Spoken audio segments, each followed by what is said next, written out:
Welcome back, everybody. It's another episode of the Two Big Guys in Grover podcast, our conversation series during this crazy coronavirus. Today, we're joined by six-time PBR world finalist, the number 13 ranked bull rider in all the world, Mr. Matt Triplett.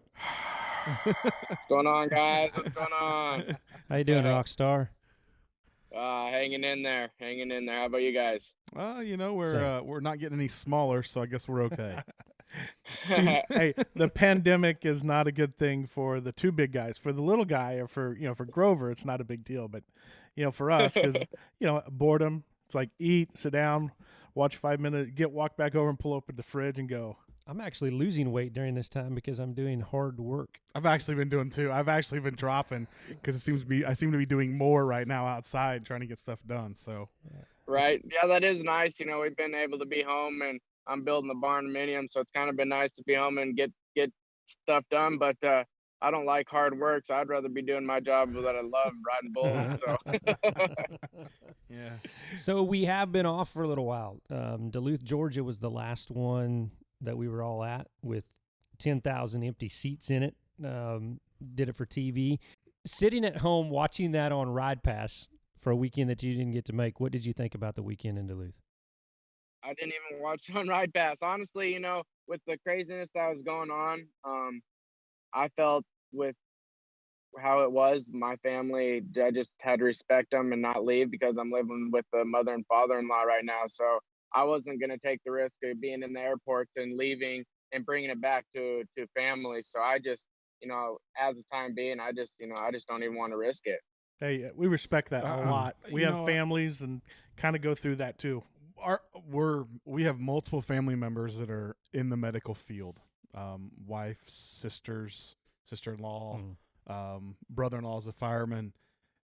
People don't realize the extra added stress that they have on bringing it home to their family. Oh, exactly. And you see these young kids spring breaking in in Florida and doing all that. And it's just no respect for the nurses, the doctors, all the EMTs, firefighters, everybody that has to, go out of their way. They didn't sign up for this to happen. Yeah, they signed up to take care of people, but it's their job to be there and rescue lives, save people. And for people to just disrespect that it's just ignorant. Well, what I was going to say is I think the added stress that you had from that weekend having to make the decision to stay home is the same added stress that they have every day because they're making that decision. So Exactly. Kudos to you for that. Well, I mean, it's hey, I was talking to someone 2 days ago, and I used this analogy, and they said, you know what? Bullfighters have a dangerous job. We all know that. And they put themselves out there every freaking ride, right? Maybe the risk is only this big, maybe it's this big. Here's the thing. Yeah, they are built to fight bulls, but they're not fighting 100 bulls in the arena at a time. And that's the big difference is it's okay. We signed up to fight bulls and help bull riders be safe and all that kind of stuff. But don't say it's part of our jobs and let 100 bulls out At one time. Yep. Right. But we agree, man. That's awesome. We respect that a lot. so you're building a barndominium, are you? Yeah, pretty expensive here in Sioux Falls, so we're gonna just build a house. And my wife's like, "What about all of our horses?"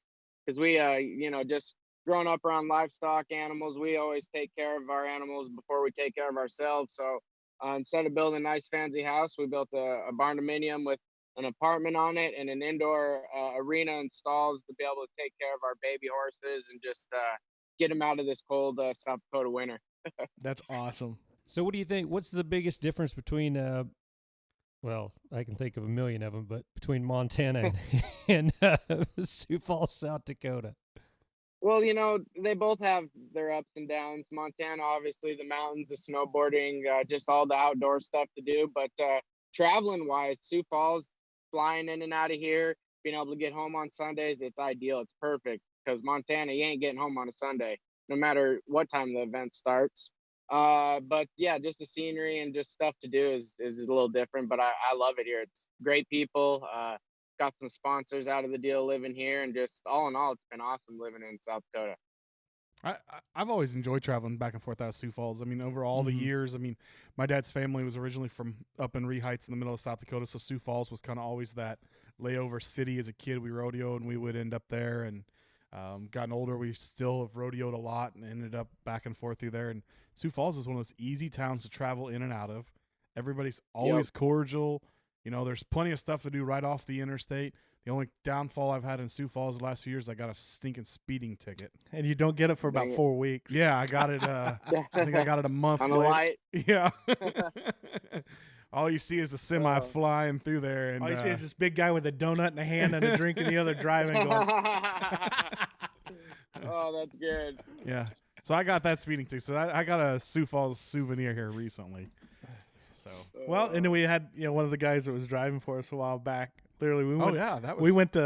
We were getting ready to go on a trip, so we were booking our rental car and a hotel and stuff. And our rental car company said, "We can't rent to you." It's like, what? Yeah. They wouldn't, and they were like, "Oh, you have an outstanding ticket on one of the last rentals." We didn't even know it, and they got us on the lights there in Sioux Falls. So same place. Yep, same exact spot. Same exact spot. I think I was headed south. You guys were. Yeah, I think you guys were headed south. Yeah, too. we were coming back from Wyoming. So what is even though you're building the barn dominium, what are you doing? I mean, are you practicing every day? Are you still because you are one of the few. A lot of guys work out, but you are one of the few that's pretty regimented in your daily routines. I mean, you're a workout guy. Are you still keeping your workouts up? I am keeping my workouts. It's been hard though. All the gyms, the hot yoga rooms, they all closed down. But my buddy has a home gym, so we just keep our distance and still work out, just the two of us. So it's nice, but it dang sure ain't the same as going to the hot yoga room. I enjoy that a lot more, but still able to get my workouts in, still riding the buck right, and still staying tuned. It's kind of nice to give the body a rest, but at the same time, we could go next week. So you don't want to sit around for 2 weeks and not do nothing, and then, oh boy, we're going next week. You just want to be prepared for anything that could get thrown at you. So I'm ready to go. Actually, everything's 100%. So who knows? Just ready to get on some dragons again. How often are you trying to hit it every day? I know, when you've got an objective like building a barn dominium and all that kind of stuff. How is it hard to prioritize? Oh man, I got to go work out. I got to go get on the buck ride. Or is that kind of your time? I enjoy it. The working out here, I kind of get caught up working too much, but then I'm always going home and riding the buck ride and getting a little workout in, because that's the stuff I enjoy. I enjoy that part of life, and I ain't gonna quit doing that until I retire. So it's still easy to do my drills and keep up with all that. Now, I can't say that you hadn't done that in the past, but we've seen more proof of your workout regimen, your I think a little mind change in the last couple of years. Would you agree that? I mean, you've had standout seasons before, but I still think in the last couple years you have proven to the rest of the world a little bit more about Matt Triplett.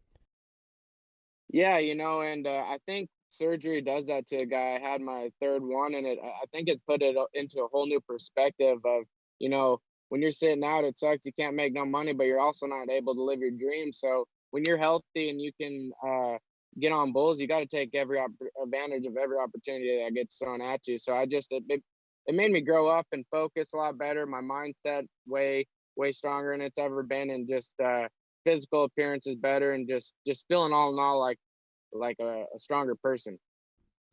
I think we're seeing that with a lot of guys in the last couple years. It's like the locker room has, even though we continue to have this influx of new guys, young guys, I guess, but it's kind of the older veterans that really guide it. You guys made a change in your lives though in the last couple years. You Chase, there's just the feel in the locker room's a little bit different. You've got your guys that are just kind of, you got your focused guys, and then you got kind of a young group, but you guys just seem way more focused on the job and the task at hand than you ever were before.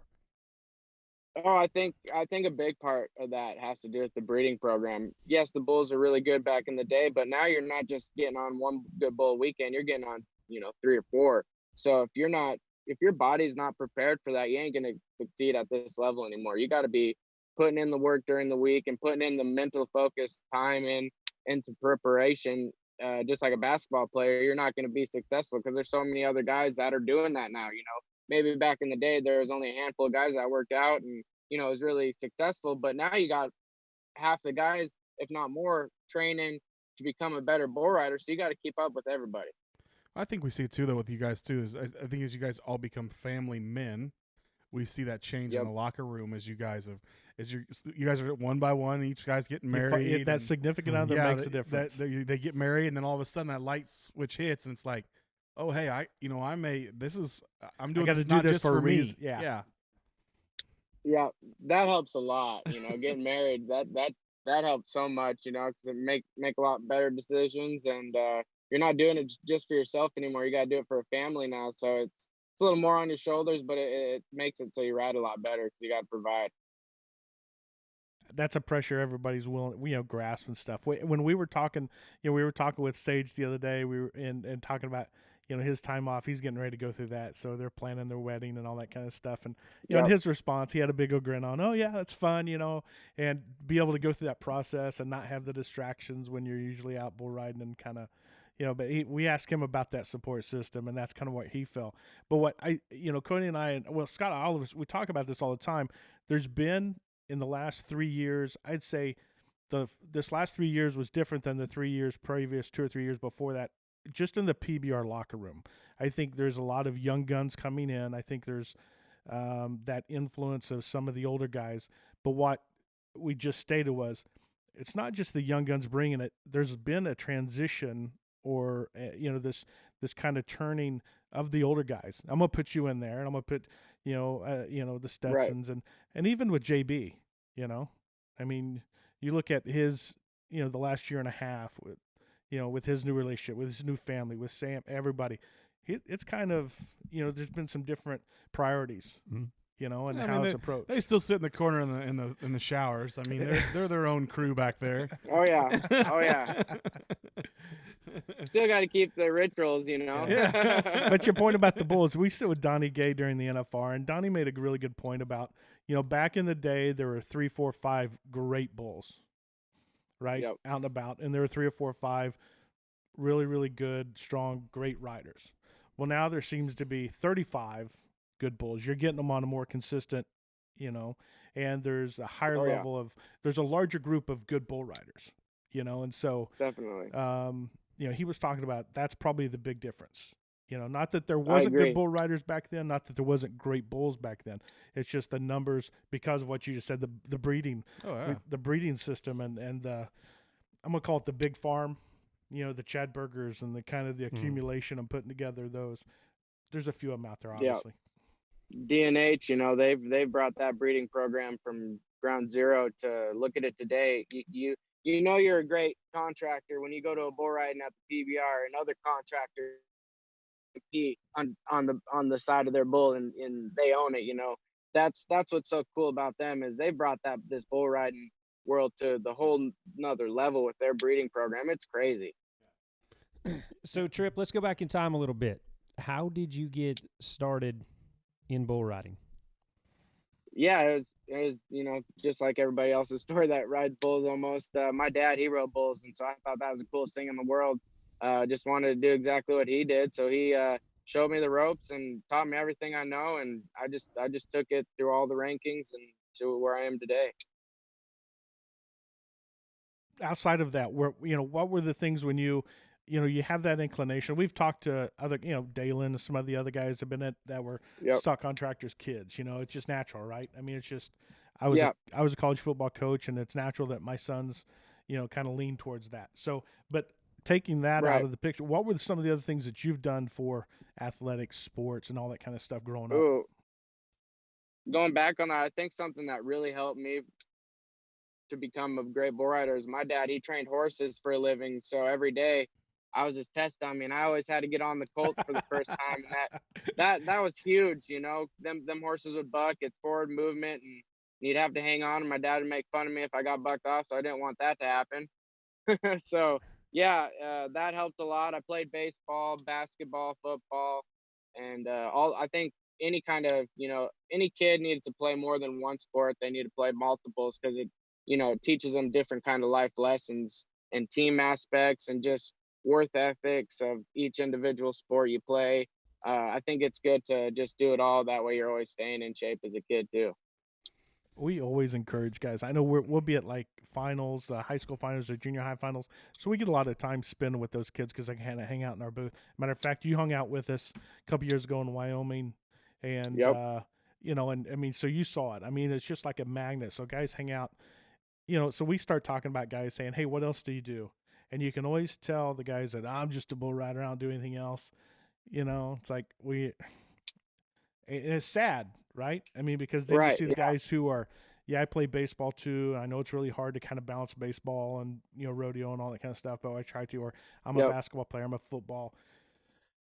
You know, it's those athletes are athletes. And there's, for example, Yep. we could probably take, you know, 5 or 10 of the guys on the PBR, right?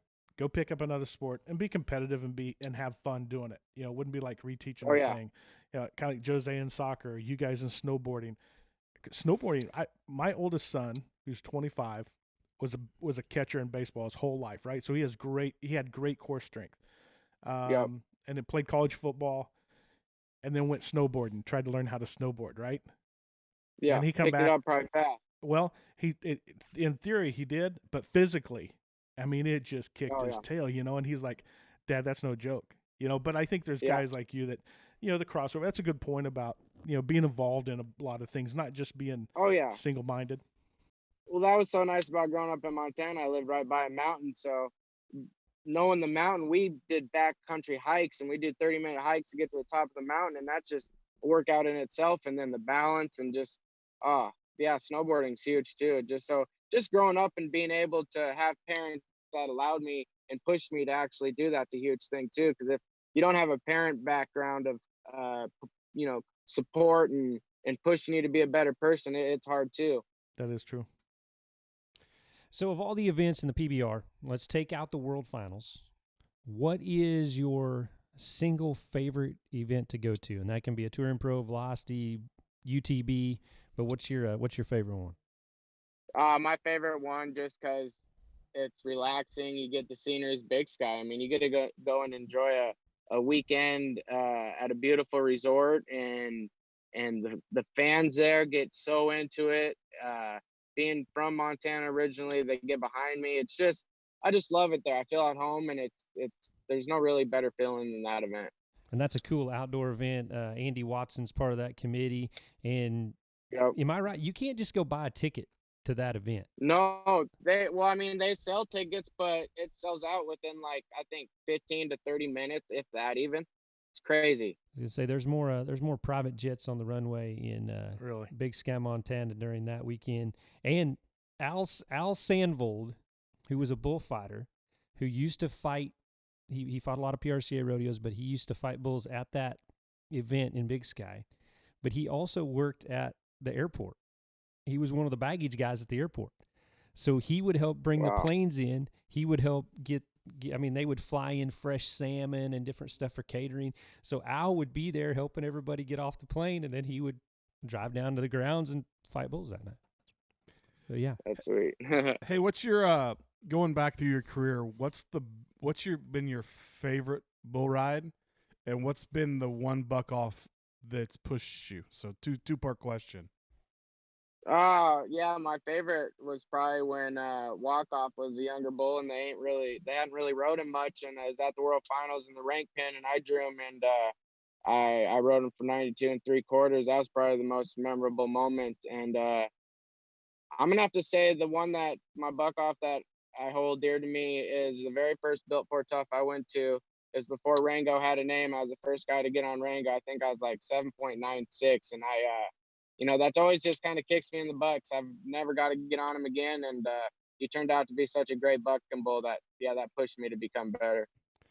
It's fun as you go through guys. You can always ask them about a buck off, and there's always seems to be that one. They're like, yeah, there's this one buck off, and just like that, you instantly had it because you've thought about it more than once. I mean, they know that buck off is out there. Do you find yourself watching, because now everything is like that at our hands? There's every video of every bull, statistics on Pro Bull Stats. Are you a studier of those bulls more, or No. are you kind of a, hey, I'm just going to show up and get on because they might not do the same thing twice? Yeah, I'm more of the show up and get on, not really study for them. I can't remember the last bull I got on. It's funny, everyone gives me a hard time because some people try to ask me what a bull did, and they know I don't know nothing about it. Lonnie West had one of my dad's bulls in Big Sky as a reride, and I was like, Lonnie, heck yeah, he's a black bull with a white face, and he ended up coming in white with spots. It was terrible. Oh yeah, I meant that. Yeah. So, and as a young age, my dad always said, "You ride jump for jump, muscle memory. Don't set no traps. These bulls, 9 times out of 10 they'll go right, but that one time you set that trap and dive in there, he's gonna go left." So my dad just kind of taught me to just ride jump for jump. So if you go to study on them and make a plan for them, they're gonna do something different anyways. Well, that brings up a question I was thinking about the other day about how many times you think you've gotten on one of your dad's bulls at the UTB level? I've gotten on one of them once. I would say it was one time, wasn't it? One time, and the night before, Jess won the round on this bull. Just gave it to him, spurred him, and guess what he did to me? He freaking ran off. Hit me in my hand and bumped me off, and so I was like, damn it. That's hilarious. When you were starting to ride bulls and get into this, in your wildest dreams, would you have ever thought that it would get this big, that you would have the endorsements that you have, and be at the level of this sport that you're at now? Gosh, as a young kid and growing up watching it, I knew in 8th grade that just with my work ethic and just everything I knew, and I gave everything I had, I just knew I was going to be at this level. I didn't know how far I was going to go, but that's what I expected, I guess. My dad always, told me to set big goals and work hard and expect to make them. So I always expected to be here. I just never knew how good it was going to be. You're one that you spent, I don't know, was it 2016? You spent hurt, surgery. You were out for quite a while. Came back. Was that 16 or 17? I forget what year it was. I think it was. Well, all in all, I've had 3 surgeries. One year I had elbow surgery. Came back and had a shoulder in the same year. I think that was 15 and 16 were the 2 years that were. Yeah, that's what I was thinking. I had another 15, surgery 16. after that. But what I was going to say is, you have had you've had a pretty good stretch here the last couple years of, watching, being in. What I'm trying to get at is, a lot of guys go in the ebb and flow of the top 35. You've been pretty consistent in the top 35, staying on tour, not coming off tour. Has there been a time where you were close to the cut line? Yeah, after one of my surgeries, it was St. Louis. That was my last event I had, and had to do something, and I drew hocus pocus in the long round and won the round on him. I think guys just let pressure get to them too much, because if you've been at this level, you're one of the best bull riders in the world. And so the only thing that's getting you kicked off this level is your mind. If you don't put in the work, obviously that doesn't help, but your mind controls basically where you want to go in life. And if you're thinking, oh my gosh, I'm going to get cut, and really thinking about it, well, that's going to happen because that's all you're thinking about. You got to train your mind to think differently, to think, hey, I'm going to go there and just dominate and do my job and focus on the good, not the bad. Because sometimes you can do everything right and still not be successful in bull riding. It's like most That's things. life. No, that's Yeah. that's gonna happen. Yeah, that is gonna happen. And one of my best friends that I travel with, Douglas Duncan, gave me one of the best advice that I've ever had. I used to be really hard on myself when I bucked off and be upset and pissed for quite a while. And he goes, Matt, as soon as you take off all your equipment, yeah, be mad at yourself. But once you take off your stuff, forget about it, because there's always going to be another bull to ride. So once you can forget about what you've done wrong and quit thinking about that negative thought, it's going to help you in the long run. Well, and like Sage, we talked to Sage Kimsey yesterday, and Sage said, don't do the same thing twice. If it didn't work, don't do it again. He said, and that's just part of training your mind. And you were talking about it being so mental. If you bucked off one way, then, or if you touch the stove and it's hot, right, don't touch the stove. Kind of that same deal with bull riding. And it's a totally different game, but try not to do the same thing twice that got you in a Yep. position. Yeah. Hey, after the finals this year, or let's two parts. After the finals, what was your mindset in going into the finals? Because you had a pretty damn good finals, didn't you? Yeah, I switched a few things. I had a talk with JB kind of going in before it about my feet, and he helped me with some spurs. I always had trouble with my feet, and that was probably the biggest thing. But going into the finals and high pressure moments, I love that. I thrive on that. I don't know if that makes me ride better when the stage is higher. I just love it. But I just try to go in with the same attitude every time, have fun and enjoy your job. Because when you're not enjoying it and you're putting pressure on yourself, then you suck. How about afterwards? When you left Las Vegas, what was your mindset? Were you kind of astonished, or were you like, damn straight, No, yeah, I was pumped. That's how it should be. If you work that hard and you dedicate your life to a career and you put that much time and effort into it, that should be the result. Obviously, it's not going to happen every time, but when you fail and you keep up with the consistent work ethic and consistent, dedication to your job, no matter what, you're going to fail. But if you learn from that failure and keep working, you're going to get better, and it's going to happen as long as you don't quit. Dang, kids at home, listen to this guy. Exactly, that's what I'm saying. Listen, I mean, you did, because one of the things we were going to probably end with was, what would you say to any young bull rider out there? But I think you've just about covered all of that. That if yeah, it's huge. When guys fail, you can go down two roads. You can have a pity party and keep failing, or you can learn from your failure and keep doing what you did that made you good. And yeah, you're going to still fail, but when you fail, just keep doing it, and then eventually it's going to pay off. So is there a point during your career where you thought, you had practiced a certain way, or you practiced a certain technique, or you did a certain thing in your style, whatever, only to find out, gosh, I've been doing that forever, and that was the wrong way. I've got to do it this way. Is there something that sticks out like that? No, you were talking about your feet. Was it just an adjustment? I think, yeah, that's just an adjustment. I think, gosh, that's a tough one. I think That's all right. I think just little things in videos you can nick and pick and help people in the future. You keep that on to what you can make yourself do to be better. I agree. Well, Matt, I tell you what, thank you for taking some time out of your day to join us. You bet. We cannot wait. Thank you, guys. To get back to watching you ride, and I can get back to. Same here. I was going to say one last thing. Do you want to mention your sponsors? Yeah, I sure can. Rockstar, Michelob, Reeve, Hunter Deck. You guys hooked me up with a sweet helmet. Ariat, Four Bears, Reeves Building, Crescent Canna, Brian Franks. Yeah, I think I nailed it there. I think I got everybody. If I missed you guys, I'm sorry. You guys, all my sponsors, thank you.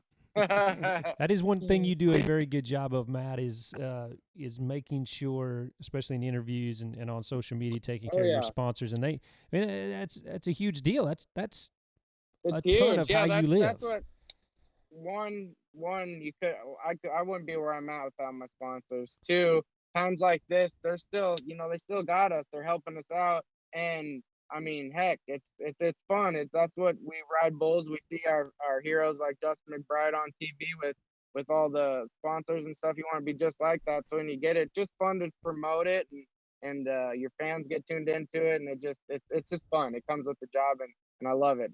They do so much for us, so why not try to do as much as you can for what they do for you? Exactly. Well, get back to work building that barn dominium. Don't forget to wash your hands and wear a face mask. Yeah, stay safe. You bet. Talk to you guys later. All right, see you thanks, down the Matt. road. All right, bye-bye. Thanks, everybody, for joining us here today on another episode of the Two Big Guys and Grover podcast. More of these coming up. And if there's somebody you would like to see on this podcast, drop a comment in the comment section and hit subscribe. Follow us.